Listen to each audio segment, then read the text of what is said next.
Hoy repasaremos la 10ª plaga, que es el clímax de las plagas. El pueblo debe prepararse adecuadamente para su llegada, pues hay vidas en juego. La vida o la muerte aguardan a los primogénitos, lo que pone a las familias en máxima alerta. Cada familia responderá a una pregunta crucial: ¿confiaremos en el Señor y en su provisión de vida o la ignoraremos? El único camino a la vida está marcado por aceptar la sangre del Cordero Inocente. Y en este momento se inaugura la celebración de la Pascua, para que juntas, familias enteras, experimenten la liberación de Dios. Y el punto principal de la lección es: Jesucristo es el Cordero Pascual. Solo en Él tenemos la vida verdadera y la vida eterna. Y esta vida fue asegurada en la cruz. La celebración de la Pascua llevó a Jesús a establecer una nueva ceremonia para sus seguidores. En la última cena, Jesús comió con sus discípulos el cordero que lo representaba a Él.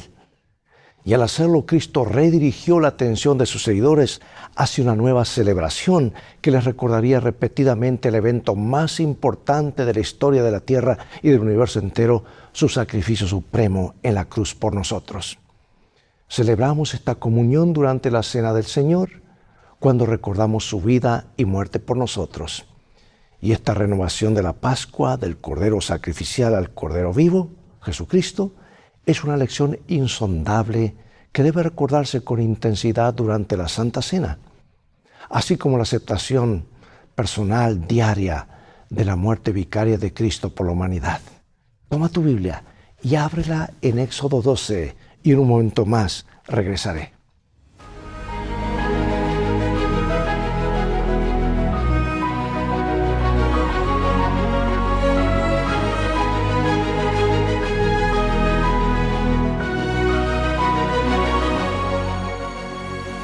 Dice Éxodo 12: y cuando os dijeren vuestros hijos: ¿qué es este rito vuestro?, vosotros responderéis: es la víctima de la Pascua de Jehová, el cual pasó por encima de las casas de los hijos de Israel en Egipto, cuando hirió a los egipcios y libró nuestras casas. Entonces el pueblo se inclinó y adoró. La 10ª y última plaga está a punto de caer. ¿Se da el último aviso? Es necesario tomar la decisión final. Se trata de una cuestión de vida o muerte. No solo está en juego la vida de un individuo, sino la prosperidad de las familias y de toda la nación. El faraón y sus funcionarios serán responsables del destino de muchas personas, ya sea para vida o para muerte. Su actitud respecto del Dios vivo de Israel determinará no solo su futuro, sino el de su nación. ¿Cómo nos sentimos? ¿Y qué hacemos cuando la gravedad de las circunstancias se cierne sobre nosotros y tenemos que tomar una decisión que puede tener un gran impacto en la vida de muchos, además de la nuestra? Dios está más que dispuesto a concedernos sabiduría y entendimiento y poder para hacer lo correcto. El problema, sin embargo, es que en nuestro obstinado corazón no siempre estamos dispuestos a hacer lo correcto. Sabemos en qué consiste esto, pero nos negamos a hacerlo. Y en el relato acerca del Éxodo, la negativa de un hombre a someterse a Dios, incluso ante la abrumadora evidencia, resultó, como siempre ocurre, en una tragedia para él y para muchos otros. Bueno, todavía queda una plaga más. El profeta Amós declara: nada hace Dios sin revelar su secreto a sus siervos los profetas. Y en armonía con ello, el Señor reveló al faraón lo que se avecinaba por medio del profeta Moisés. El gobernante de Egipto recibió las más solemnes advertencias del juicio justo de Dios contra el orgullo, contra la explotación, contra la violencia y la idolatría, responsable de las calamidades que se abatirían sobre su tierra. Y aquí tenemos Éxodo 11, 1 al 10. Jehová dijo a Moisés: una plaga traeré aún sobre Faraón y sobre Egipto, después de la cual él os dejará ir de aquí, y seguramente os echará de aquí del todo. Habla ahora al pueblo y que cada uno pida a su vecino y a cada una a su vecina alhajas de plata y de oro. Y Jehová dio gracia al pueblo ante los ojos de los egipcios. Y también Moisés era tenido por gran varón en la tierra de Egipto, a los ojos de los siervos de Faraón y a los ojos del pueblo. Dijo pues Moisés: Jehová ha dicho así: A la medianoche os saldré por el medio de Egipto, y morirá todo primogénito en tierra de Egipto, desde el primogénito del faraón que se sienta en su trono, hasta el primogénito de la sierva que está tras el molino, y todo primogénito de las bestias. Y habrá gran clamor por toda la tierra de Egipto, cual nunca hubo ni jamás habrá. Pero contra todos los hijos de Israel, desde el hombre hasta la bestia, ni un perro moverá su lengua, para que sepáis que Jehová hace diferencia entre los egipcios y los israelitas. Y descenderán a mí todos estos tus siervos, e inclinados delante de mí dirán: vete tú y todo el pueblo que está debajo de ti, y después de esto yo saldré. Y salió muy enojado de la presencia de Faraón. Y Jehová dijo a Moisés: Faraón no os oirá, para que mis maravillas se multipliquen en la tierra de Egipto. Y Moisés y Aarón hicieron todos estos prodigios delante de Faraón, pues Jehová había endurecido el corazón de Faraón y no envió a los hijos de Israel fuera de su país. Dios dio tiempo a Egipto 3 días de oscuridad para pensar en los acontecimientos recientes y en lo que significaban. También les dio la última advertencia explícita, la última oportunidad de hacer lo correcto. Pero Éxodo 11 dice que Moisés salió muy enojado de hablar con Faraón. Ahora te preguntas, ¿por qué Moisés habría salido enojado? Muy probablemente porque sabía que la tragedia, la 10ª plaga, afectaría a mucha gente inocente. Todo a causa de la dureza del corazón del faraón. Además, el número 10 es significativo en el simbolismo bíblico, ya que representa la plenitud o lo completo. Piensa en los 10 mandamientos como una revelación completa de la ley de Dios, moral de Dios. Las 10 plagas egipcias señalaban la plena expresión de la justicia y el castigo divinos. Dios es el juez y está en control del universo. Pero también está en contra del orgullo, en contra de la injusticia, de la indiscriminación, de la discriminación, mejor dicho, la arrogancia, de la explotación de la cual eran los israelitas eran víctimas, de la crueldad y del egoísmo. Está del lado de quienes sufren, de los abusados, maltratados y perseguidos. Dios ejecutará la justicia, que es en verdad otra expresión de su amor. Y nosotros también deberíamos intentar ser tan amorosos y justos como sea posible. Sin embargo, podemos caer fácilmente en los extremos, ya sea en hacer por amor la vista gorda ante lo malo, ante lo que debe ser corregido, o en ejecutar fríamente la justicia. Bueno, ninguno de los dos extremos es correcto. En cambio, he aquí el ideal. Hombre, el Señor te ha declarado lo que es bueno y lo que pide de ti. Solo practica la justicia, ama la bondad y anda humildemente con tu Dios. Finalmente, había llegado el momento de la liberación. Y Dios instituye la Pascua. Y aquí está. En el 10 de este mes, tómese cada uno un cordero según las familias de los padres, un cordero por familia.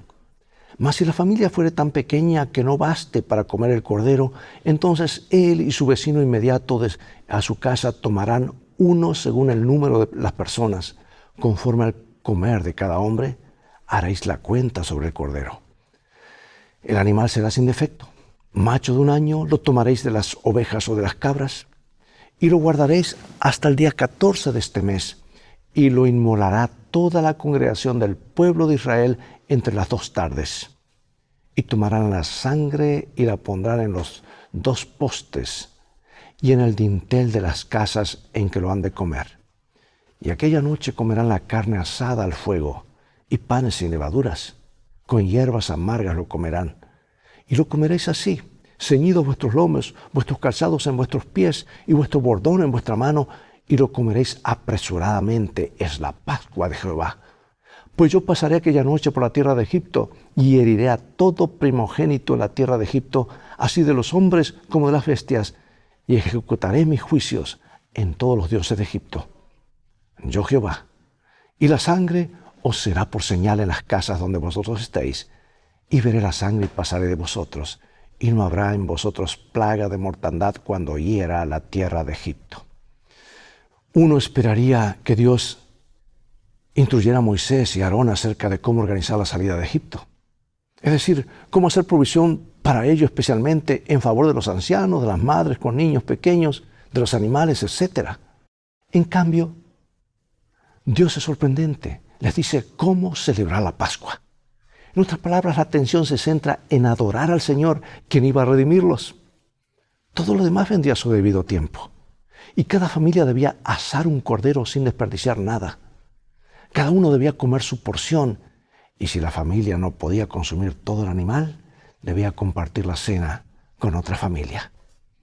Bueno, el Éxodo debía celebrarse regularmente cada año, no solo en conmemoración de lo que Dios había hecho por sus antepasados, sino también como la actualización de la acción liberadora de Dios para la generación presente. Sería una experiencia nueva para cada grupo.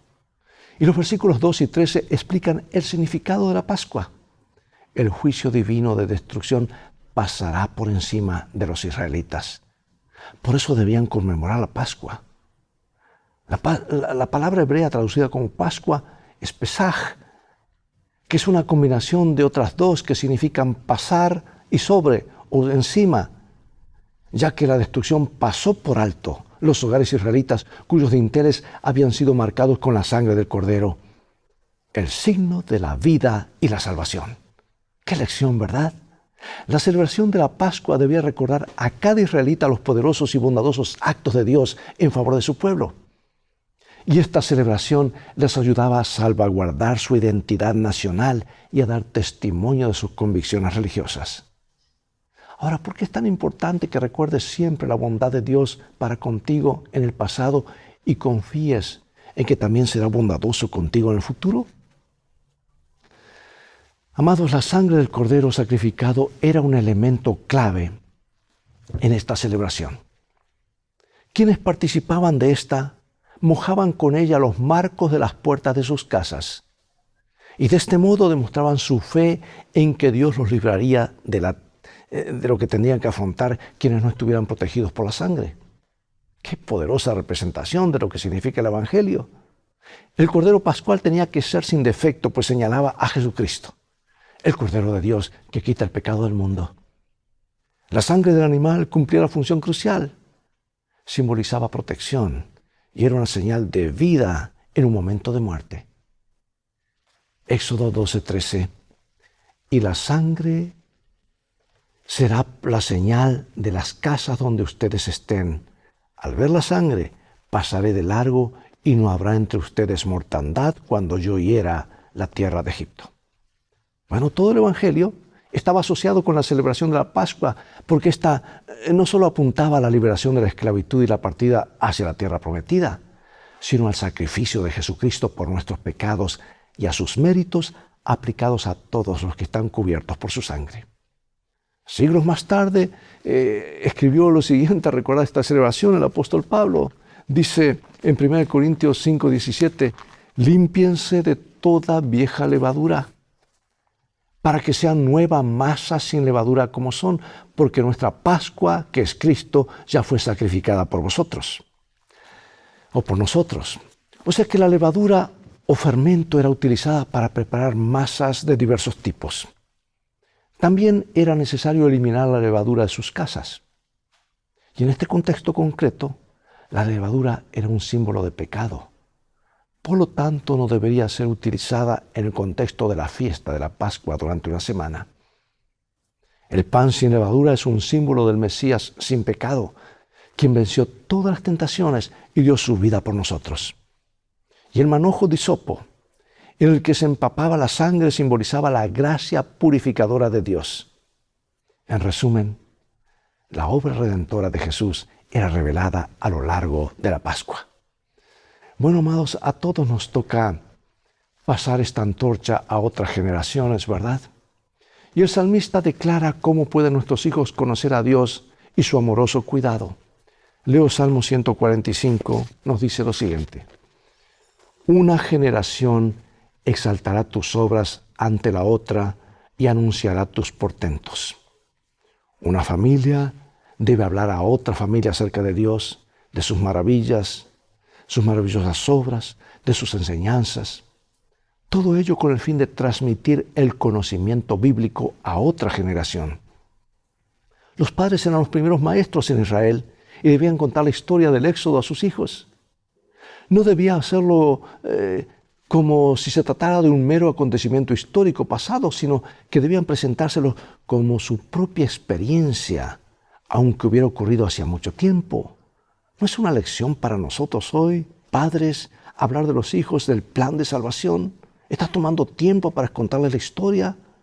Debían identificarse con sus antepasados al celebrar esta fiesta y la historia debía ser revivida y actualizada. El padre decía: estuve en Egipto, vi la derrota de los dioses egipcios y las plagas sobre Egipto y fui liberado. Y el libro de Éxodo subraya 2 veces cómo debían los padres responder las preguntas de sus hijos acerca de la Pascua. Ahora, es digno de notar que los israelitas estaban aún en Egipto cuando se les dijo que celebraran su liberación. Toda la celebración fue, pues, un acto de fe. Y tras recibir las instrucciones, el pueblo se inclinó y adoró a su Redentor, y luego siguieron las indicaciones acerca de la Pascua. En el libro de Deuteronomio se recuerda a los israelitas que debían contar su historia de tal manera que pudieran internalizarla como si se hubiera tratado de su propio viaje. Ahora, nota el tono colectivo de este relato, así como el énfasis en la experiencia presente. Deuteronomio 26. Deuto quiere decir doble, la repetición de la ley es lo que quiere decir, es el nombre de ese libro. 26, 5 al 9. Entonces hablarás y dirás delante de Jehová tu Dios: un arameo a punto de perecer fue mi padre, el cual descendió a Egipto, y habitó allí con pocos hombres, y allí creció y llegó a ser una nación grande, fuerte y numerosa. Y los egipcios nos maltrataron y nos afligieron, y pusieron sobre nosotros dura servidumbre. Y clamamos a Jehová, el Dios de nuestros padres, y Jehová oyó nuestra voz y vio nuestra aflicción, nuestro trabajo y nuestra opresión. Y Jehová nos sacó de Egipto con mano fuerte, con brazo extendido, con grande espanto, y con señales y con milagros, y nos trajo a este lugar, y nos dio esta tierra, tierra que fluye leche y miel. Además, cada vez que refirieran la historia de la Pascua o cualquier acontecimiento de la historia sagrada a sus hijos, los padres mismos recordarían lo que Dios había hecho por ellos y por el pueblo. Rememorar la Pascua era pues una bendición tanto para quien lo hacía a viva voz como para los oyentes. Bueno, vamos a otro texto, Éxodo capítulo 12. Dice versículos 29 y 30. Y aconteció que a medianoche Jehová hirió a todo primogénito en la tierra de Egipto, desde el primogénito del faraón que se sentaba sobre su trono, hasta el primogénito del cautivo que estaba en la cárcel, y todo primogénito de los animales. Y se levantó aquella noche Faraón, él y todos sus siervos, y todos los egipcios, y hubo un gran clamor en Egipto, porque no había casa donde no hubiese un muerto. Ahora, ¿por qué se centró Dios en los primogénitos? La última plaga egipcia cayó sobre los primogénitos. Fue un juicio divino sobre todos los dioses de Egipto y sobre las familias que adoraban a esos dioses falsos, ídolos sin valor que reflejaban las propias pasiones, deseos y temores de la gente. Como habían demostrado las plagas anteriores, estos ídolos eran incapaces de salvar al pueblo. Su inutilidad era aún más evidente ahora durante la 10ª plaga, la que produjo las mayores consecuencias para los egipcios. Bueno, Elena White comenta acerca de esto, y quiero leerte lo que dice el libro Patriarcas y Profetas, lo cual te recomiendo leer con oración. Dice: a través del vasto reino de Egipto, el orgullo de toda casa había sido humillado. Los gritos y gemidos de los dolientes llenaban los aires. El rey y los cortesanos, con rostros pálidos y miembros témulos, estaban aterrados por el horror prevaleciente. Bueno, el faraón representaba el poder supremo y el dios de Egipto, y su hijo primogénito era considerado hijo de un dios. Isis era una diosa protectora de los niños. Heket era una diosa que asistía a las mujeres durante el parto, y Min era un dios de la reproducción. Y además de estos, había varios otros dioses egipcios de la fertilidad. Todas estas deidades eran impotentes en comparación con el Señor vivo. Y Moisés dice, ¿quién como tú, Señor, entre los dioses? ¿Quién como tú, magnífico en santidad, terrible en prodigios, autor de maravillas? Jetro dio luego el siguiente testimonio. Él dijo, ahora reconozco que el Señor es grande más que todos los dioses, porque prevaleció contra los que se ensombrecieron contra ellos. Y según Éxodo 1, los egipcios habían matado a los hijos recién nacidos de Israel. Escucha esto, la comparación.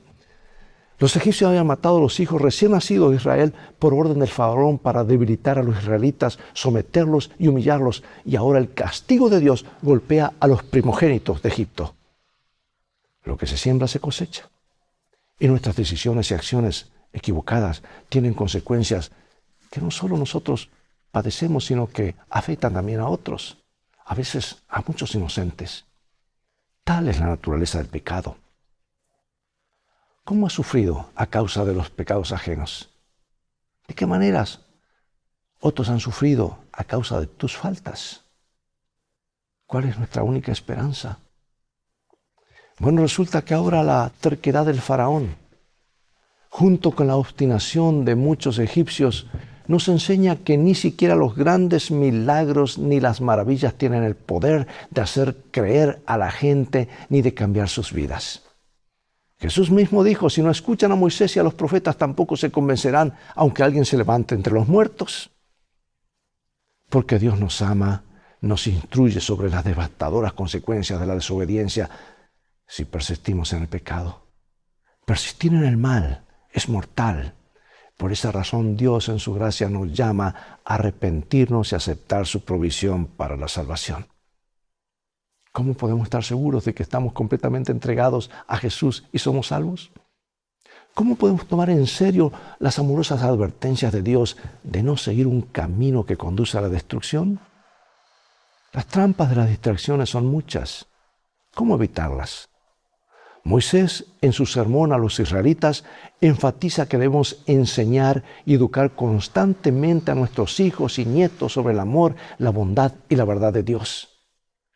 Él dijo, la repetirás a tus hijos y hablarás de ellas estando en tu casa y andando por el camino y al acostarte y al levantarte.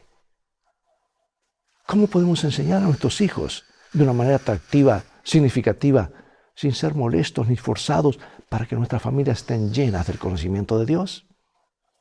Las familias judías observantes de todo el mundo celebran hasta hoy la Pascua judía o el Pesaj. Durante la primera noche de la celebración realizan una ceremonia llamada Seder de Pascua, o sea, Seder significa orden, durante la cual rememoran el Éxodo y disfrutan luego de una comida especial en familia. Ahora, es asombroso que esto haya sido celebrado desde la época del Éxodo. Estamos hablando ya de, ¿cuánto? ¿3.500 años? Solo el reposo sabático durante el séptimo día de la semana, que los judíos también respetan, se remonta incluso más atrás en el tiempo, hasta el Edén. Y amados, yo quiero finalizar con esta cita porque el tiempo se nos ha ido.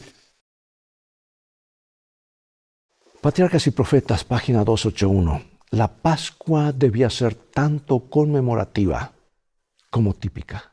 No solo recordaría la liberación de Israel de Egipto, sino que también señalaría a la liberación más grande que Cristo realizaría para libertar a su pueblo de la servidumbre del pecado. El Cordero del Sacrificio representa al Cordero de Dios, en quien reside nuestra única esperanza de salvación. Dice el apóstol, nuestra Pascua, que es Cristo, fue sacrificada por nosotros.